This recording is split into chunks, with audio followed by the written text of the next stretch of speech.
Could you take us back to the beginning? How did you discover your passion for storytelling and the arts? Oh man. Well, I always remembered sports was my thing at first. I wasn't really into the arts. I don't really consider myself an actual thespian, if you will. I just consider myself somebody who's always been creative.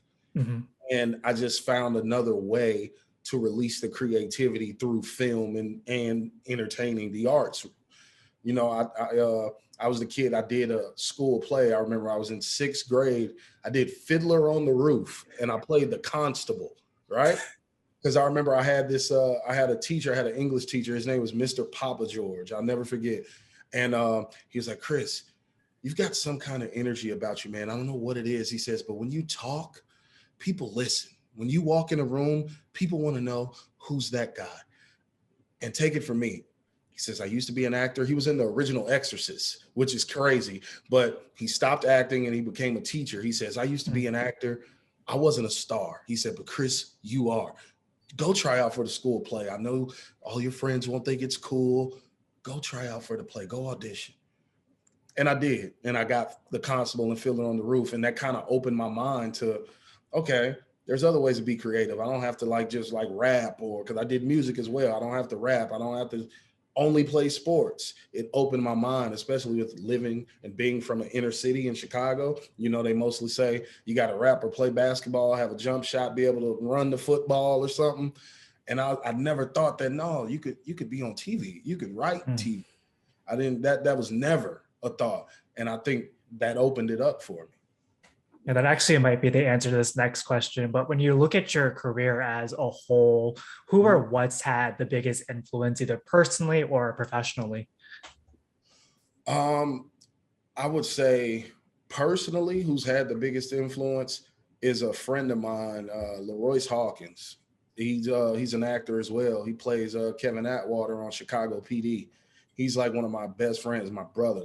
Me and him lived together before I moved from Chicago to LA to pursue acting further, and being there and watching his journey from the very beginning. I was there when he got the call that he booked Chicago PD, and now they're on season 9, syndicated, you know? So to watch that from like a real friend aspect, it just always it made everything seem more attainable, you know, because we have these big dreams, but it's so hard to really think that these big dreams can actually become reality unless Mm. you feel like you can reach out and touch it. And seeing Leroyce's journey and all the things that he taught me through his journey, it just made everything seem so much more attainable. And he gave me great advice. I didn't feel like a rookie coming into Power Book 4 Force. I didn't feel like a rookie because I've been watching my best friend do it for 9 years at a high level. So I didn't have to make the same mistakes. Mm. Speaking of that journey, you've had so much success already in your career. When you look back, is there a moment that stands out to you? Um, yeah, the moment that stands out the most, honestly, was no success. It was a failure. Mm. The moment that stands out the most is I remember I was in Chicago. I auditioned for something. I got flown out to LA to test for it. What they call testing is when you get like that fourth, fifth, sixth audition. Now they changed the name of it and it's called a test. You network test and studio test or whatever.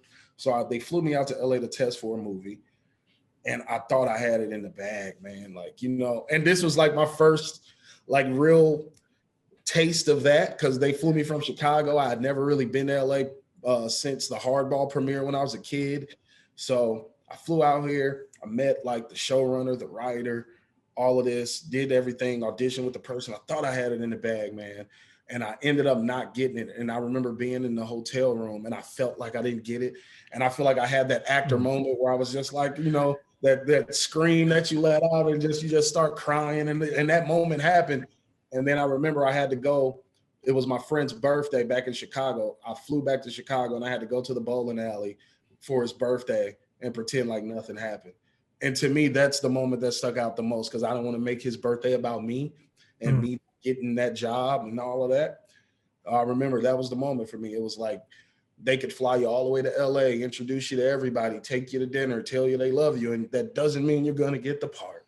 And I learned that the hard way. But I think that was the biggest thing that allowed me to separate the emotion and take the feeling out of it and look at it like a business. Yeah.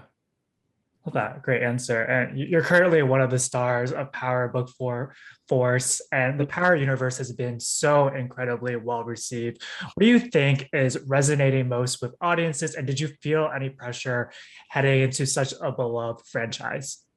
Oh man, I hope the audience loves it, and I think the audience can expect the most diverse Power we've ever seen. Because I've been a Power fan since the beginning, OG Power vibes, you know, bro. So I know that this show is, I think it stands alone and it's its own entity, you know, and we owe so much to Joseph Sikora because he's just truly amazing, man. The way he delivered, I feel like he's the one who had the most pressure. And because I respect him so much, I put that pressure on myself to deliver for him because this is his time.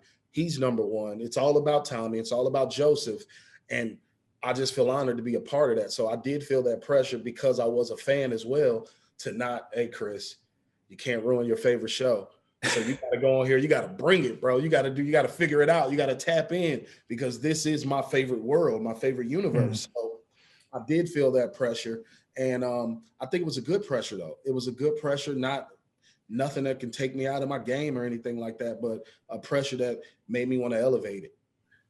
Yeah, there's so many complex layers to your character. How did you create the space for yourself to dive into kind of the emotional arc that we'll see unfold this season? Yeah, my girlfriend might not be too happy, but it was just, a lot of alone time. I Mm. sit in solitude a lot, and I like it. Like I don't like unless there's something specific on TV I want to watch or feel I need to watch. It's never on. It's not on right now. I'm just a silence, possibly music kind of guy, and being left alone in my room, door closed. You know, so it was a lot of that for me. And then for me, it was a lot of homework. I never really truly, because remember I told you I don't consider myself a real thespian. I'm just a creative guy who got lucky, fell in love with it, and I just so happened to be good at it. And progressively through 20 years, I've gotten better. You know, they say the 10,000 hour rule. I put in Mm. those 10,000, you know, and I progressively got better and I grew to love it more and more every day. So I feel like because I don't consider myself a thespian in that way, I take different methods to approach these roles. So for me, it was just more homework than I had ever done before. I was making backstories. I created where I thought he went to college. Not only that, what did he major in? What what what was the peak of the resentment that he had for his brother? Where did that come from? Like I created a whole backstory about me wanting to tell my family to invest all of our money into Bitcoin 5 years ago. No one listened to me. He goes to prison. Bitcoin shoots up. And I'm like, we could have been out of the game. We would have been Mm. multimillionaires.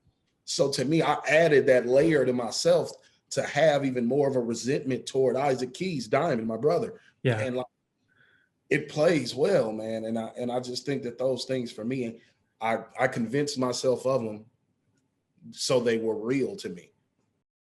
You actually met Isaac years back before you joined this cast. How did the two of you approach the dynamic that we'll see unfold between these two brothers? And what can you tease about kind of their story arc? Yeah, man. Isaac's a great guy, man. I loved Isaac. You know, we knew each other here in LA. We had seen each other at a bunch of events out here and through auditioning. So you know, LA, the circle's small when you're an actor, especially us black actors, man. We kind of stick together. So I knew Isaac and he was a great guy, man. So once we found out that we booked the role and we were about to play brothers, immediately we were on the phone. He was like, yo, Chicago's your city because I'm from Chicago and he knows that. He's like, Chicago's your city. I need you to take me. We need to go ride around these neighborhoods. So when we got to Chicago, we did that. I took him to those neighborhoods. I had him meet with friends that I knew from back in Chicago who went to Mm. prison, who did 10, 15 years in prison to talk to him so he could cultivate that. And we just spent so much time together to the point where we do have that little brother, big brother thing. Like it feels real in real life too. And anybody who sees us in real life when we're around each other, that's exactly what it feels like, even off camera. It's we have those same bump of heads. I'll turn on my favorite song and he's like, bro, what are you doing? And he'll turn on his and I'm like, what? This is what you pick? It's like we have that in real life. Me and Isaac are really like brothers in real life. And people say we look alike, but I don't. There's so many impactful and intense moments throughout the series. Is there a particular scene or episode that you're really excited for your fans to see? Oh man, I'm excited. Honestly, I'll go early. I got a few. I'll go early. I'll say 3. I think we can tease some of the tension between me and my brother. I think 3, you'll see a little more tension in 3 between me and my brother. It's gonna be dope. But I think I'm most excited for 5, our mid-season finale. I'm most excited for 5 and for the actual finale. So I'm gonna go 3, 5, 10.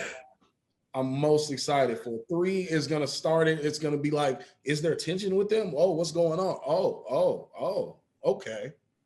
I like it. There's gonna be a lot of moments in 3 and 5 and 10. I love it.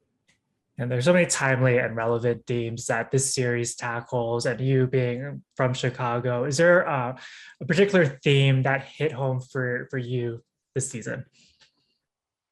Um, yes, I love just the way that stars and the writers and just the cinematography, Yeah. the the visual that we chose to give Chicago at this capacity on this platform, that's what I'm most in love with. I remember talking with Joseph Sikora before we started filming, and he had told me, he said, hey, Kris, as long as we make Chicago the main character, we'll be fine. He says, Chicago comes before you, Chicago comes before me. We make Chicago the main character, we'll be fine. And I truly believe that, and I feel visually we do that because we see a lot of shows that shoot in Chicago. That's nothing that new. A lot of shows do it, a lot of movies do it, but I don't think there's ever been a show really of this magnitude, this powerful, no pun intended, of a show that films there. And then not only do they film there, but they choose to show you areas in Chicago that we don't normally see. It's Yeah. usually the same stock footage, same stock video, whatever. But no, they're really taking it to those places in Chicago that are never on the forefront. And for somebody who's actually from Chicago, I appreciate it truly. And also the writers and all the creators behind the show, allowing so many real Chicago natives on the show to give the authenticity. It just adds more and more to it, and allowing us to improv lines that show real Chicagoans know, look, there's real Chicago in here. There's some things that a lot of people may overlook, but those people who are really from Chicago, they're going to hear Jannard say certain things, and they're going to say, you know what, 50 Cent, thank you for having a real Chicago person. And I love the fact that they allowed us that.